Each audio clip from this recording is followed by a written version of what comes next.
Halo semuanya, di video kali ini Koko akan lanjutin lagi pembahasan sampel paper NUS tahun 2016. Dan di video kali ini yang Koko akan bahas itu adalah soal nomor 23. Bagi yang belum lihat pembahasan sebelumnya, di video-video sebelumnya Koko sudah sempat upload pembahasan dari nomor 1 sampai 22. Kalian bisa klik link yang ada di description. Nah, jangan lupa untuk di-subscribe channel YouTube Koko supaya kalian bisa terus dapat update ketika Koko upload video pembahasan soal yang lainnya. Dan Koko benar-benar yakin kalau kalian bisa ngerti apa yang Koko bahas di sini, pasti nanti akan membantu ketika kalian mengerjakan soal tes NTU maupun NUS yang sebenarnya. Kita langsung aja lihat soal nomor 23. Ada dua soal di sini, A dan B, dan dua soalnya berbicara tentang differential equation. Kita langsung aja bahas nomor 23 yang A. Di soal yang A, dia bilang dengan menggunakan substitusi y equals to ux, carilah general solution dari differential equation berikut. Jawaban kita harus y in terms of x. Kita stop sampai sana. Nggak usah pusingin dulu pertanyaan berikutnya. Jadi fokus saja di sana terlebih dahulu. Karena dia minta kita menggunakan substitution, maka substitutionnya kita harus turunin terlebih dahulu. Supaya kita dapat pengganti untuk dy dx. Jadi Koko tulis di sini y equals to ux. Baik u dan x ini adalah variabel, jadi nggak ada yang konstanta. Sehingga waktu kita turunkan u times x, kita harus pakai product rule. U aksen v plus uv aksen. Jadi kita akan dapat dy dx equals to u aksen, turunan dari u, itu adalah du dx. U aksen times v plus u v aksen, turunan dari x terhadap x adalah 1. Nah, setelah kita turunkan, langkah selanjutnya adalah kita substitusikan.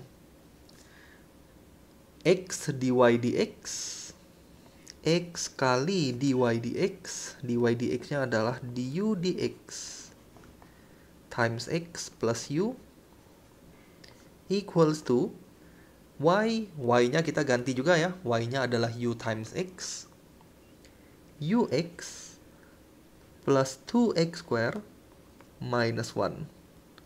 Kita akan cari solusinya. Sebelum kita otak-atik, Koko kaliin masuk terlebih dahulu. Kita akan dapat x square du dx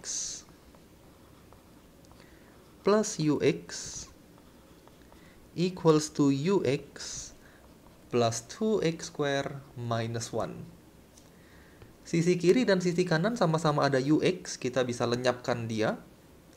Kemudian kita akan dapat du dx equals to, atau Koko tulis dulu deh, x square du dx equals to 2x square minus 1.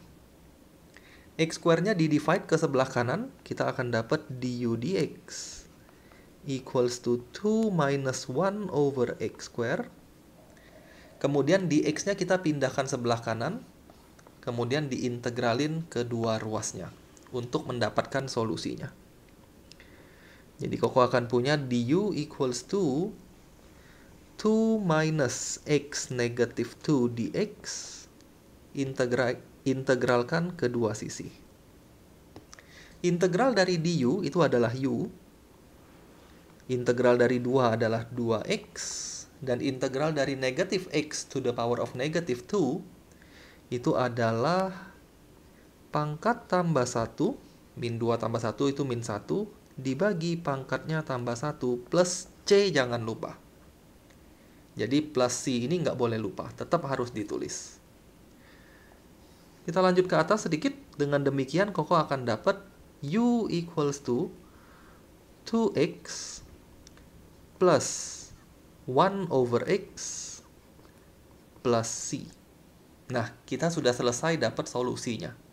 Tapi jangan lupa dikembalikan in terms of y, karena soalnya itu adalah y, bukan u. Dari soal yang di atas, dari substitusi yang dia udah kasih, kita bisa tahu u itu adalah y over x. U equals to Y over X. Kita ganti lagi ke sini. Y over X equals to 2X plus 1 over X plus C. Maka kita akan dapat Y equals to 2X square plus 1 plus CX. Inilah yang disebut sebagai general solution. Y in terms of X. Itu jawaban kita. Berikutnya, dia bilang, baru kita baca pertanyaan selanjutnya. Carilah particular solution. Ketika dia tanya particular solution, kita harus bisa mencari nilai C yang memenuhi kondisi tersebut. Jadi dia bilang, carilah particular solution. Kondisinya adalah stationary point-nya itu ada di sumbu X positif. Dan langkah terakhir nanti kita diminta untuk sketch. Stationary point-nya ada di sumbu X positif. Ketika kita ngomongin stationary point, kita harus cari dy dx equals to 0. Jadi Koko tinggal lanjutin di sini. Dy dx harus equals to 0. Karena dia bilang kondisinya adalah stationary point-nya terletak di sumbu X. Jadi kita turunin dulu. Turunan dari 2X kuadrat itu adalah 4X. Turunan dari 1 itu 0. Turunan dari CX itu adalah plus C. Equals to 0.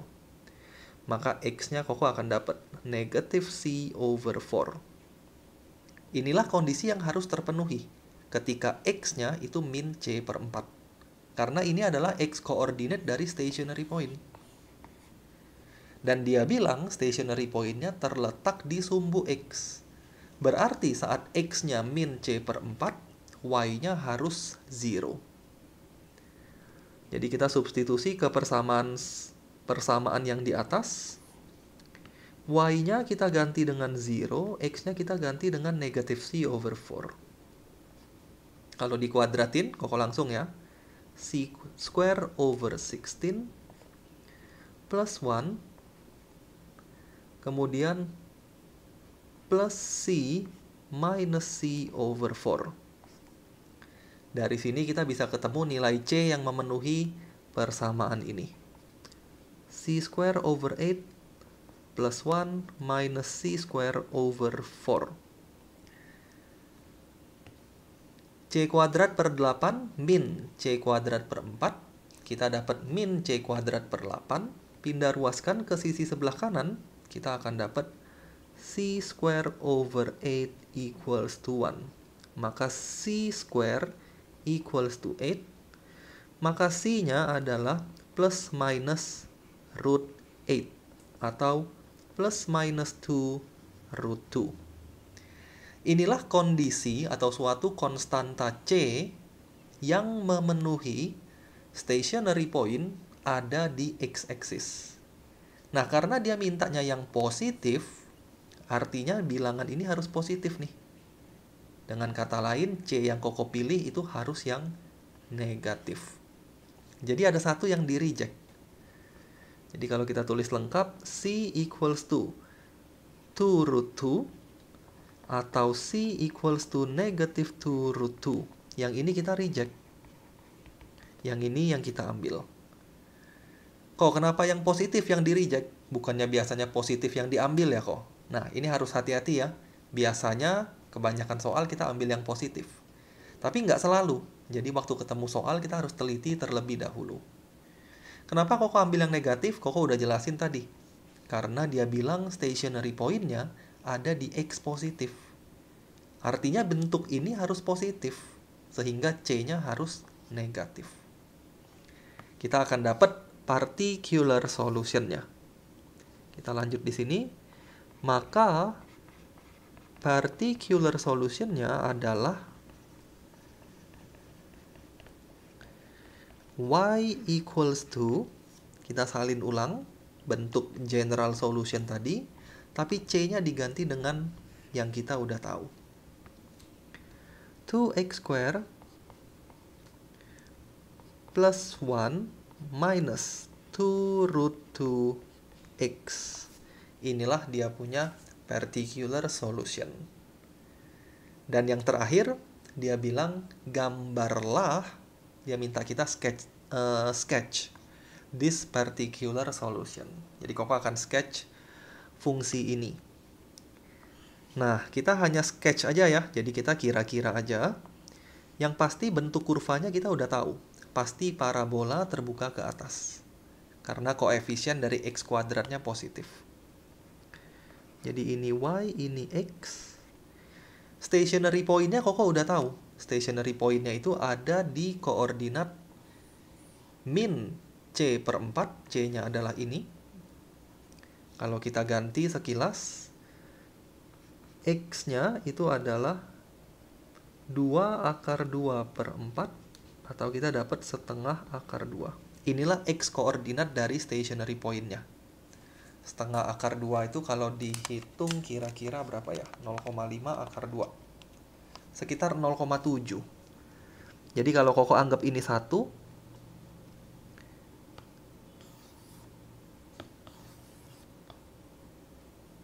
nah kayak gini. Kalau ini kita anggap 1, maka stationary point-nya kurang lebih ada di sini, 0,7. Inilah setengah akar 2. Jadi kurva kita akan memiliki puncak di titik ini. Supaya gambarnya bagus, kita cari y-intercept satu lagi. Y-intercept ketika x-nya 0. X-nya 0, x-nya 0. Berarti y-nya 1. Dia akan memotong sumbu y di 1. Dan kurvanya kita udah bisa kira-kira. Kalau digambar kurang lebih mungkin seperti ini.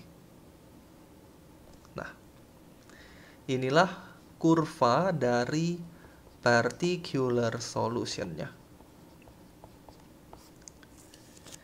Ini koordinatnya 1. Koko selesai untuk soal nomor 23 yang A. Satu lagi kita lanjut 23 yang B. Masih tentang differential equation. Dan pertanyaannya pun sama. Dia bilang, find the general solution dari suatu differential equation berikut. Jawaban kita harus y in terms of x. Nah, di sini dia nggak kasih tahu kita substitusi pakai apa. Kalau dia nggak kasih tahu substitusi pakai apa, biasanya kita nggak perlu substitusi.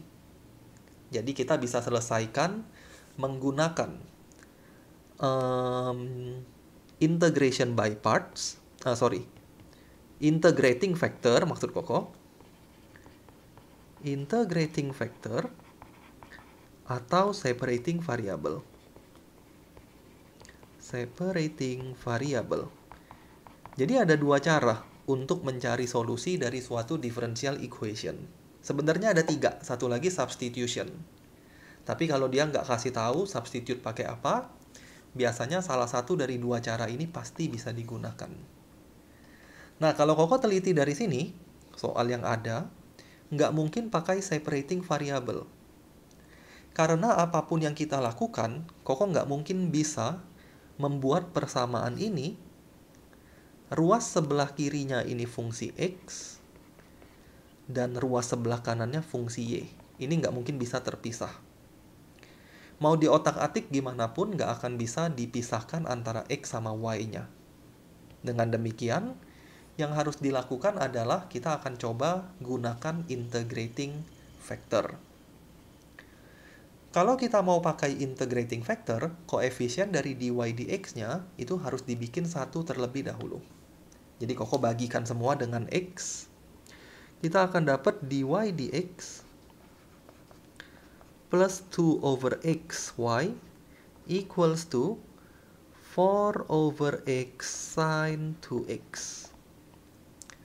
Kemudian kita cari dulu integrating factornya apa. Integrating factor itu adalah e to the power of integration fx dx. Siapa itu fx? Kalian harus ingat-ingat bentuk umumnya dulu. Bentuk umumnya adalah dy dx plus fxy equals to rx. Ini adalah bentuk umum untuk soal ketika kita mau menggunakan cara integrating factor. Dengan kata lain, f of x di sini itu adalah bagian depannya y. Dari soal Koko, f of x-nya adalah 2 over x. E to the power of integration 2 over x dx. Integral dari 2 per x itu adalah 2 ln x. 2 ln x. Simplify terlebih dahulu. 2-nya ini boleh naik ke atas menurut sifat logaritma. Kita akan dapat e to the power of ln x square. Menurut sifat logaritma yang lain, e pangkat ln x kuadrat ini adalah x kuadrat. Inilah integrating factornya. Ingat-ingat ya, jadi kalian harus gunakan beberapa sifat logaritma supaya equation-nya bisa disederhanakan. Setelah Koko dapat integrating factornya, langkah berikutnya adalah kalikan semua dengan integrating factor. Ruas sebelah kiri akan berubah menjadi x square dy dx plus x square times 2 over xy equals to 4x sin 2x. Nah, setelah kita kalikan dengan integrating factor, ruas sebelah kiri selalu bisa menjadi d dx dari integrating factor, yaitu x square times y. Jadi left hand side-nya selalu bisa berubah menjadi d dx integrating factor times y. Selalu seperti itu. Ini selalu y. Kecuali nanti variabel di sini v ya, ininya v, ngikutin. Kalau di sininya w, ini w. Tapi formatnya selalu seperti itu. Jadi left hand side nggak pernah jadi masalah kalau kita gunakan cara integrating factor. Yang jadi masalah nanti biasanya right hand side-nya. Karena right hand side ini harus kita integralkan. Dx-nya pindahin ke sebelah kanan. Kita akan dapat d x square y equals to 4x sin 2x dx. Nah, kita harus integralin kedua sisi. Lagi-lagi sisi sebelah kiri nggak pernah jadi masalah. Jangan bingung dengan dx square y. Apa kok? Jangan bingung. Kenapa jangan bingung? Karena kalian sudah tahu nih, integral dx ini kan x plus c. Integral dA ini adalah a plus c. Kalau integral d star, katakanlah, kalian akan dapat star plus c.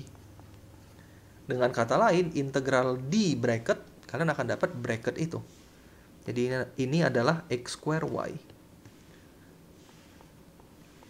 Plus c-nya Koko nanti tulisnya di sebelah kanan satu aja. Jadi terakhir aja c-nya. Equals to. Nah, bagian inilah tantangan dari soal yang menggunakan cara integrating factor. Gimana cara kita integralin bentuk ini? Untuk bentuk sebelah kanan, karena kita punya dua expression, satu aljabar, satu trigono, maka kita bisa cari solusinya, atau kita bisa integralkan menggunakan integration by parts. Integration by parts. Koko sudah sempat bahas tentang integration by parts ini di soal nomor 21. Jadi, integral U dV itu adalah UV min integral V du. Siapa yang U, siapa yang dV? Jadi dua bentuk ini harus ada yang bertindak jadi U, harus ada yang bertindak jadi dV. Nah, bagian U itu mengikuti urutan L, I, A, T, E. Bagi yang belum lihat video nomor 21, kalian lihat di sana, Koko ada bahas apa itu LIATE. Ini adalah urutan siapa yang akan dimisalkan jadi U. Nah, dari bentuk ini, yang jadi U itu adalah 4X-nya, aljabarnya. Jadi bentuk aljabar muncul duluan. Bentuk trigono di belakangnya. Jadi aljabar yang akan jadi U. Ini U, ini dV. Bagian U selalu diturunkan, bagian dV selalu diintegralkan. Jadi kalau kalian ingat-ingat lagi, bagian U selalu turunin, U equals to 4x. Kita selalu turunkan. Du dx-nya adalah 4, maka du-nya adalah 4 dx. Sedangkan bagian dv, kita selalu integralkan. Sin 2x dx ini diintegral. Integral dari dv itu adalah v, integral dari sin 2x itu adalah min cos 2x per 2. Nah, kita bisa langsung substitusikan ke formula integration by parts. uv minus integral v du. Koko langsung coba, ini digeser dikit, supaya kita punya cukup space untuk tulis. uv, u times v, kita langsung ya. 4x times negative cos 2x over 2 minus integration of v du minus cos 2x over 2 du. Du-nya adalah 4 dx. Du-nya ada di sini ya. Du itu 4 dx. Jangan kecampur-campur ya. Ini kok kasih garis. Nah, sederhanakan bentuknya, kita akan dapat x square y equals to negatif 4 sama 2-nya coret, 2x cos 2x. Ini juga 4 sama 2-nya coret, 2 minus minus jadinya plus 2. Plus 2 integral cos 2x dx. Muncul bentuk ini yang udah mudah untuk diintegralkan. X square y equals to negative 2x cos 2x plus 2 integration of cos itu adalah sin 2x over 2 dari leading coefficientnya. Nah, jangan lupa terakhirnya plus c. Kita udah selesai sebenarnya, tapi dia minta y in terms of x. Jadi semuanya kita bagikan dengan x kuadrat. Maka Koko akan dapat y equals to negative 2x cos 2x over x square. Ini boleh dicoret. Plus sin 2x over x square plus c over x square. Simplify sedikit lagi. Inilah jawaban akhir kita. Negative 2 cos 2x over x plus sin 2x over x square plus c over x square. Nah, jawaban untuk soal nomor 23. Koko berhenti sampai di sini untuk video kali ini. Nomor berikutnya Koko akan bahas di video selanjutnya. Kalian bagi yang mau coba terlebih dahulu, ini Koko tunjukin soal nomor 24 tentang vektor. Ini 24A. Silakan di screenshot, kemudian coba coret-coret untuk cari jawabannya. Kemudian ini nomor 24B. Nah, bagi yang bingung, jangan lupa lihat video lanjutannya, karena Koko akan bahas di video selanjutnya. Thank you semuanya yang udah nonton video ini. Kita akan ketemu lagi di video berikutnya.